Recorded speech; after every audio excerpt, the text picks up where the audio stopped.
Hello folks, welcome back to our channel Telugu dose and don't forget to subscribe our channel. ఈరోజు ఈ వీడియోలో మనం AP మనకి paramedical course ఉంది కదా, దానికి థర్డ్ ఫేజ్ ఉంటుందా లేదా అని చాలామంది అడుగుతున్నారు. సో ఈ వీడియోలో మీకు అయితే క్లారిటీ ఇస్తాను. ఖచ్చితంగా ఈ వీడియోని ఎండ్ వరకు చూడండి and do share this videos in your group. First and foremost మనకైతే ఇప్పుడు సెకండ్ ఫేజ్ అయితే వెబ్ ఆప్షన్స్ అవన్నీ నడుస్తున్నాయి కదా. చాలామంది కమెంట్స్ ఏమడుగుతున్నారంటే అసలు థర్డ్ ఫేజ్ ఉంటుందా అంటే ఎస్. సో ఇదైతే కన్ఫర్మ్, మనకైతే థర్డ్ ఫేజ్ ఉంటుంది. మనం లాస్ట్ ఇయర్ కనుక చూసినట్టయితే లాస్ట్ ఇయర్ కూడా థర్డ్ ఫేజ్ అయితే ఉండేది. సో అదే కంటిన్యూషన్ ఈ ఇయర్ కూడా కన్ఫామ్గా ఉంటుంది. కానీ ఇప్పుడు మనకి తేలాల్సింది ఏంటంటే ఎన్ని సీట్స్ కోసం. లైక్ ఇప్పుడైతే సెకండ్ ఫేజ్లో మిగిలిన సీట్స్ అన్నీ థర్డ్ ఫేజ్కి ట్రాన్స్ఫర్ అవుతుంది కదా. ఏవేవి వచ్చినాయో ఏవేవి రాలో వాళ్ళైతే కన్ఫర్మ్ చేస్తారు.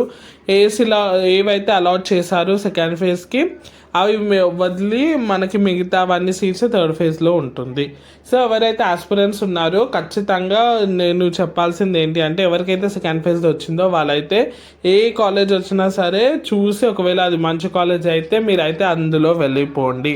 ఎందుకంటే థర్డ్ ఫేజ్ కోసం ఆశలు అయితే తక్కువనే పెట్టుకోండి, ఎందుకంటే కాలేజెస్ తగ్గిపోతాయి, సీట్స్ కూడా తగ్గిపోతాయి.